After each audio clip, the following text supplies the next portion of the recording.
We are doing a Dallas Cowboys 53-man roster projection tonight on A to Z Sports Dallas Primetime. Thank you for joining the show. Do me a favor and hit the like button. Also, share the stream if you are watching on Facebook, YouTube, or Twitter. Let your friends know about A to Z Sports Dallas Primetime. We are live every Sunday through Thursday night, 8 p.m. Central. And tonight, we'll have a little bit of fun. We'll take a look at this 53-man roster.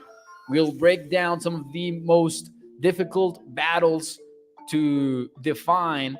And also, just a disclaimer, this is a fun exercise. I'm not trying to be 100% right when the roster is actually, announced by the Dallas Cowboys. I'm trying to get as close as I can, for sure. But all I'm saying is things will likely change over the next couple of weeks. I am 100% confident that I will be wrong about several of these positions, but we'll try to get to know the roster a little bit better, and we'll break down my 53 today. Do me a favor, hit the like button. Let me shout out some people on the YouTube chat and the Facebook chat. We've got Mickey over at YouTube, Swain, Devon, who's watching. Thank you for joining the show. We've got Mrs. Tom, and we've got Tom as well. Chuck also on the YouTube channel. Charlene Evans, Stephen White, thank you for joining the show. Now that more of us are here, let's get into this prediction. Let's get into this projection. Here we go. Let's start the show officially.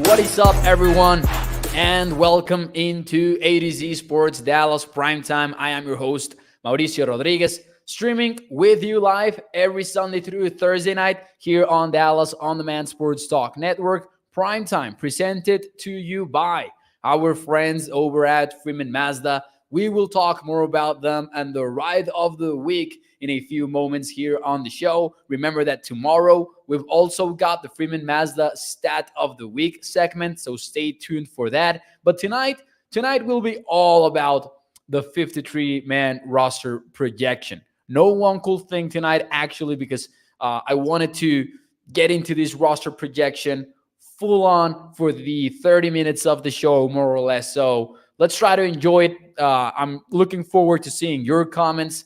That's always the goal in primetime, just getting you in the conversation, of course. I don't feel like I am a solo host for this show. I feel like I am your co-host always. So let's get into it. Let's get into it right away. Before we do, though, Corey has a question. He says, man, tell me something good about our Cowboys. This is Corey. Dak Prescott. That would be my quickest answer for you, Corey. I know that we've got questions about the offensive line and the wide receivers, but I will say that the one thing driving my confidence regarding the offense is Dak Prescott. And overall, I think that the Cowboys defense will be solid. Interesting topic, though. Tomorrow, maybe the Eagles are gaining ground on the Cowboys as we head into the regular season in the betting world. So they're pretty much expected to win the same amount of games. We'll break it down.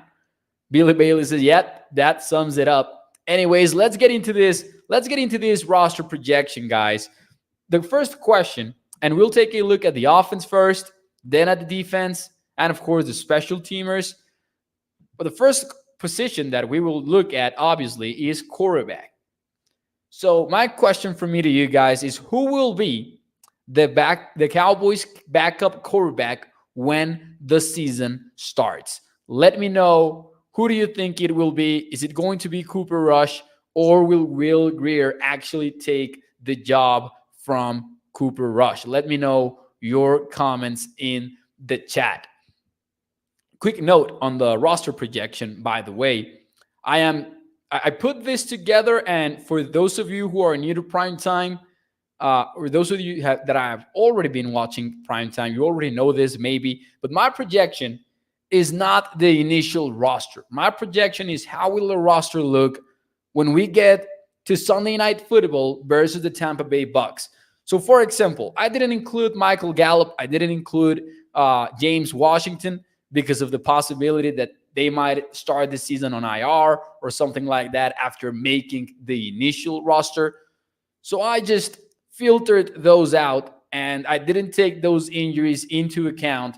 So what we will look at is a projection of what the roster will look like when it's game day, when those initial moves, that initial wave of moves is already behind us. Because I think that's more fun. And I think that makes the projection a little bit more valuable for you, the fan. So that's what I will do tonight as well. Your answers here, Rush, Will Greer, Rush for Craig, Swain also goes with Will, Toxic Tom goes with Cooper Rush. So more or less a 50-50 response right now in the chat. Marcus Jones goes with Will Greer though. Billy says it will be Rush because his success against Minnesota last year, just a feeling, could be wrong. Man, it's just at the end of the day, kind of a coin toss. And we do still have 2 more preseason games to kind of figure this out. And the Cowboys have the joint practices as well versus the Chargers, a 3rd preseason game versus the Seattle Seahawks. So there's time. So this is definitely one that we will not fully figure out this week. But I am going, my early response, I'm going with Will Greer, actually. And we'll take a look at the skill positions first. Here's how I see the offensive roster in game day of week 1. So I've got 2 quarterbacks. I do think only one of them makes it, Will Greer in this case. The reason being mostly what we've heard out of training camp. We've heard that he is gaining ground on Cooper Rush. And even though he didn't earn the job last year, it's difficult to ignore the fact that Will Greer was signed in September. It wasn't like Will Greer had an actual chance to winning the job because he didn't know the offense and all of that. Skywalker Steele, shout out Skywalker Steele, who you can listen to in the mornings on this same platform. He was able to talk to Greer out there in Oxnard, and that's what Greer immediately mentioned, right? The offense that he was working with. And he mentioned the fact that, you know what?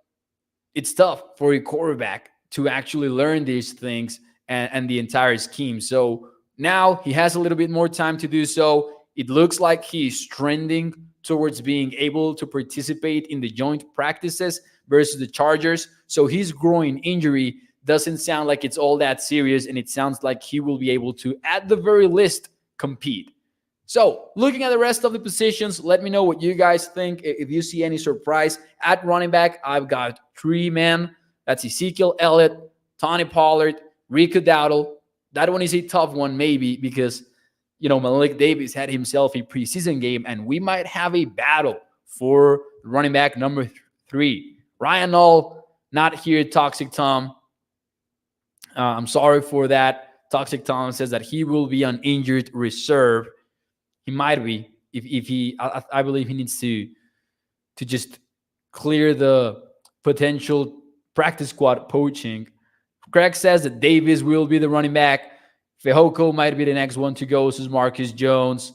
Hey, bring them on. Bring on your takes. Whether you agree or disagree with my projection, I want to read what you have to say. So those are my 3 running backs. I don't think that Dowdle will take a lot of offensive snaps, whatever happens. So maybe the Malik Davis Dowdle battle would also have to do with their tackling skills and how they fare in special teams. Maybe something to watch. Tight end position, I've got Dalton Schultz, Jake Ferguson, and Sean McKeon. I do think that McKeon is kind of overlooked by many fans. A lot of people were suggesting that maybe Ian Bunting, Jeremy Sprinkle could end up with the spot.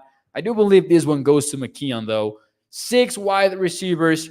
This one might be made a little bit tougher if Michael Gallup is expected to be back by week 2, and I think that's a tall ask, but people have reported that he might miss 1 or 2 games, right? Like Todd Arker from ESPN did. So if we are all wrong about Michael Gallup's health status and he is ready to go week 2, you're going to carry him. So that might be a curveball thrown our way when the season starts, something to watch out for.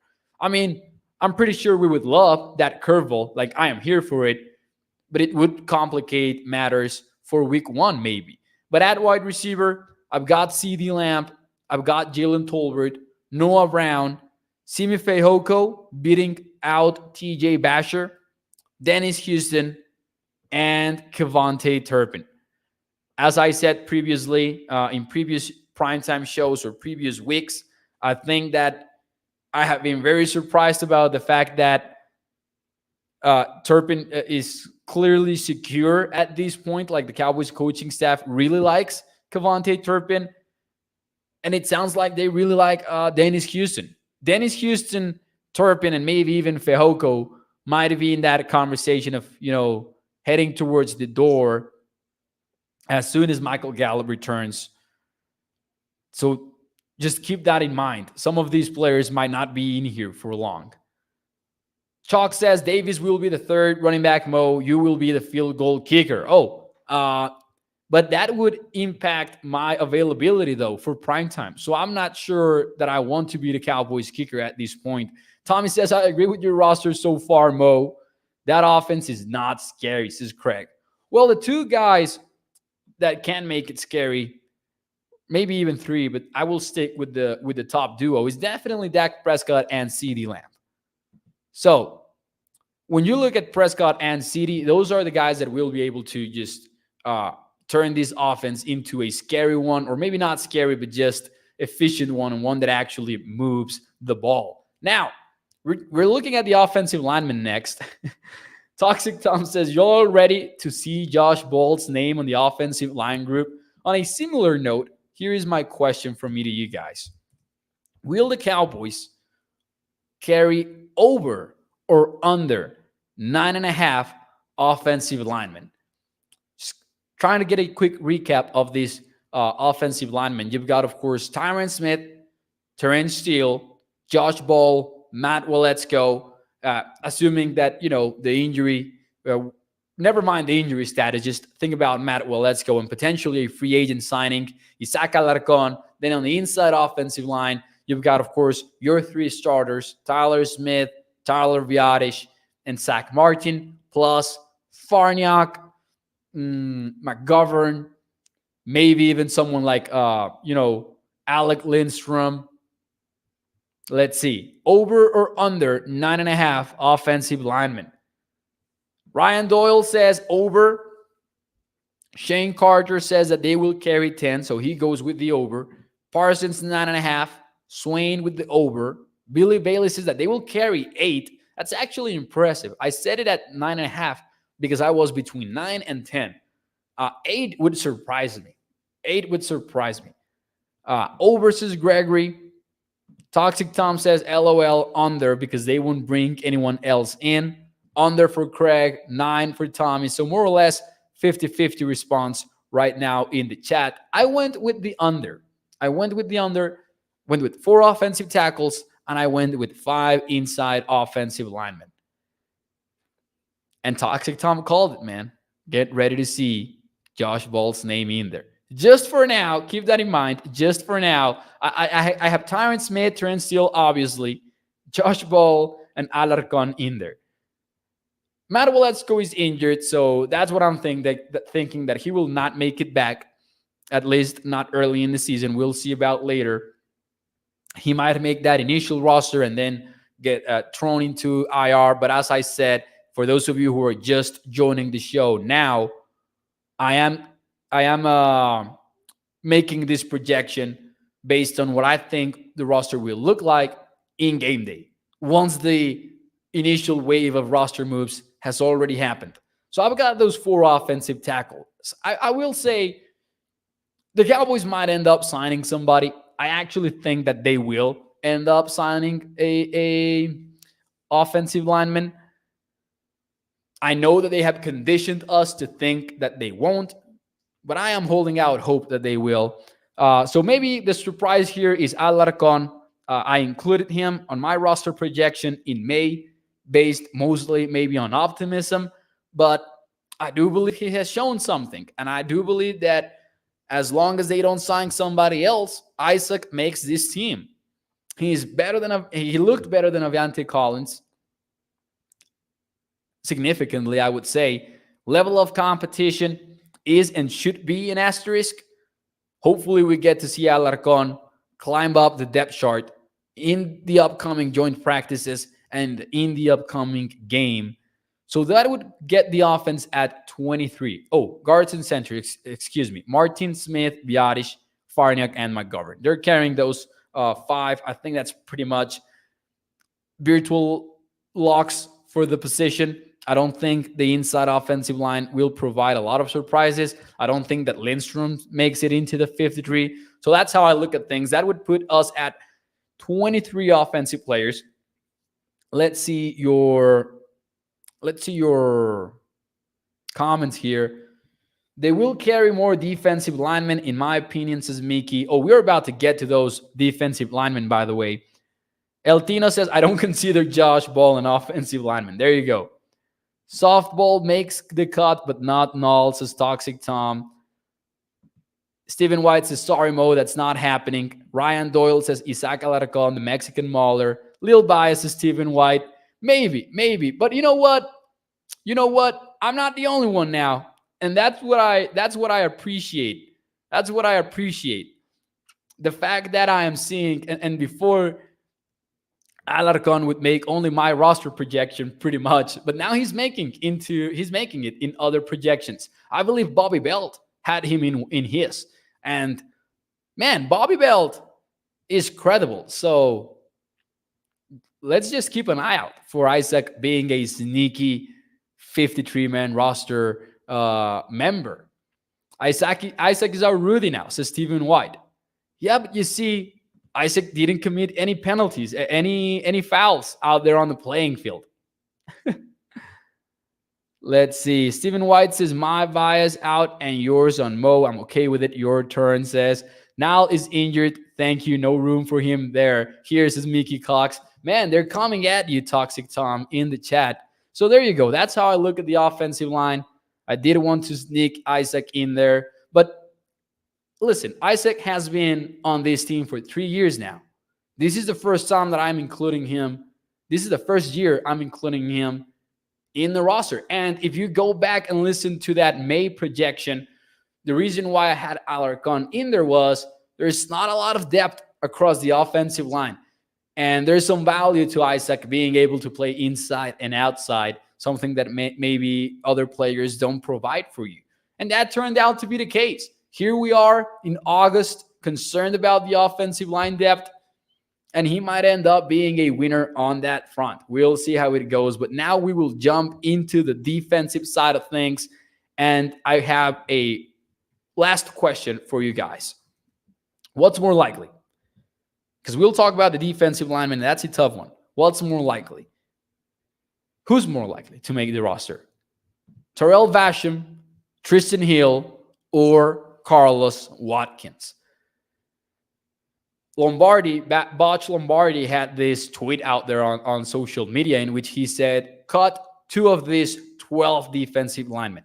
And I think these 3 are the most complicated ones to decide. Somebody will maybe throw Dante Fowler in there. That would be 100% fair. But those are the 3 that made it the most difficult to me. So Basham, Hill, or Watkins, let me know in the comments. Before you do that, and while you do that, and before I give you mine, let me talk to you about our guys over at FreemanMazda.net, because the ride of the week is the new M5 Miata Grand Touring.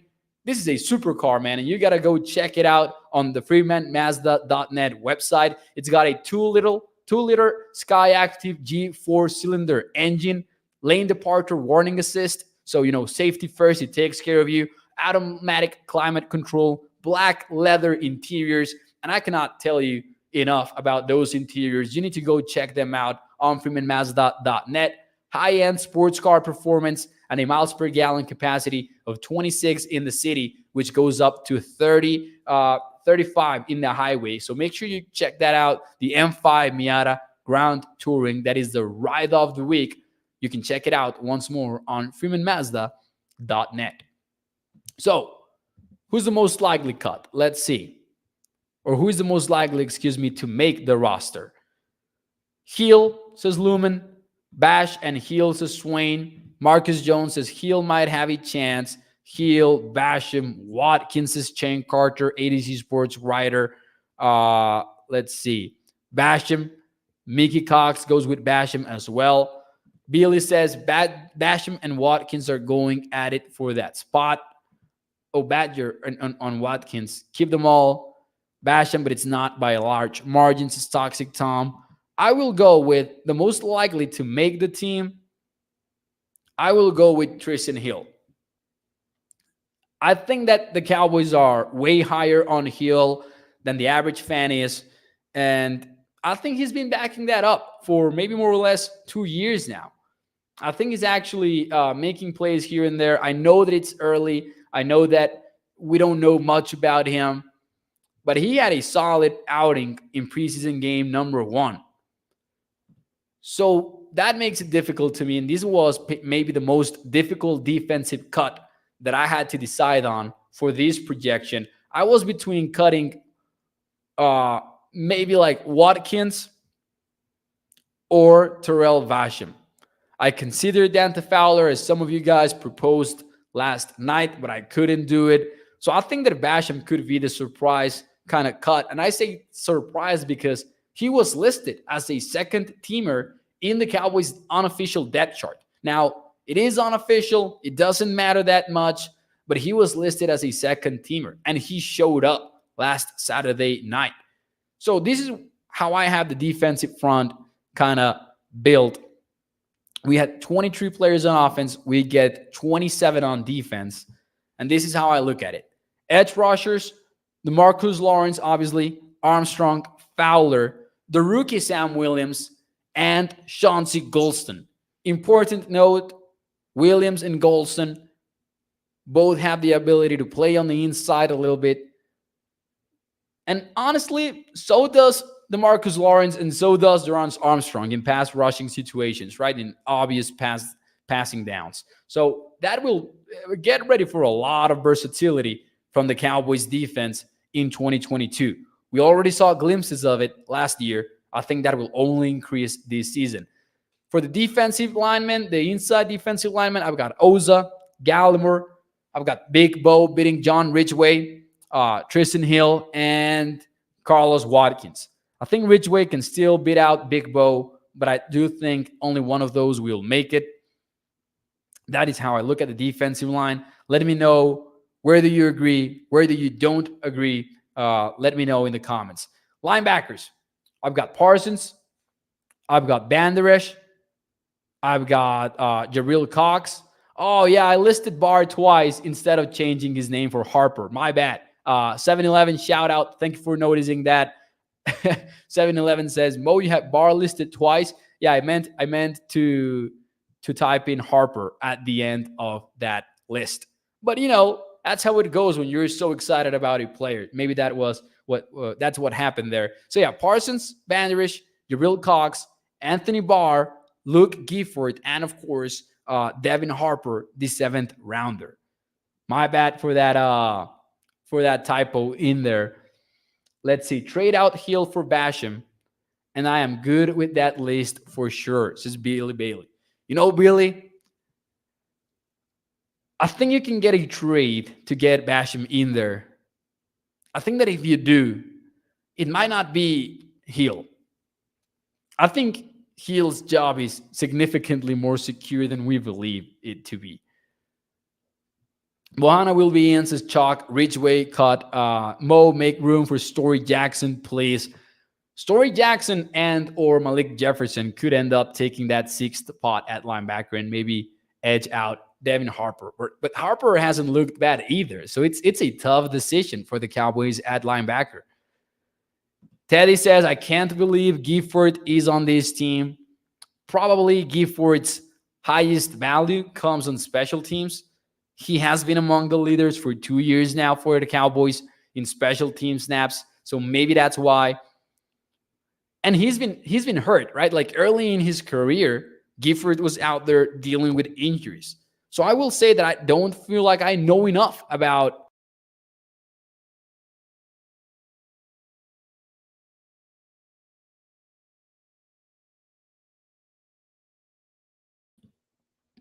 Sorry about that, man. I exited the studio for like 2 seconds there, but I'm back. I'm back with you guys.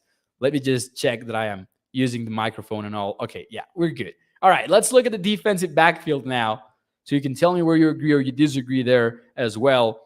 I've got 6 cornerbacks and I've got 5 safeties, which is also why I was forced to cut one more of those defensive linemen. So I've got Dix, Anthony Brown, Jordan Lewis, Kelvin Joseph makes my team. I'm sorry. Nashon Wright and Deron Bland. I know that Joseph's roster spot might be in jeopardy now, especially after that performance in the preseason. I still think he makes it, though. Deron Bland might be cornerback 4 at this point. He balled out on Saturday night, and I am looking forward to seeing more from him. He looked tight in coverage. His change of direction was pretty impressive on that game 1, and he didn't make pretty much any mistakes. He was called for illegal contact, a penalty which was then declined.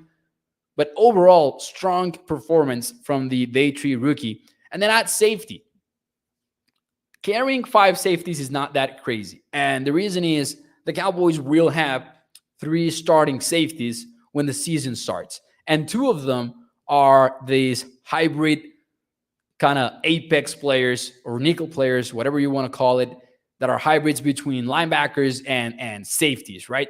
So having those 2 specific types of safeties kind of leaves you in a position in which, say that Donovan Wilson gets injured, or maybe Malik Hooker gets injured, Kearse and Bell, they're not going to be your free safeties. Maybe they can get the job done, but that is not the role that you want for them. So I've got Kearse, Wilson, Hooker, who I think they will be your 3 starting safeties. And then I've got Marquise Bell, who can be some sort of strong safety and also a Jaron Kearse kind of safety.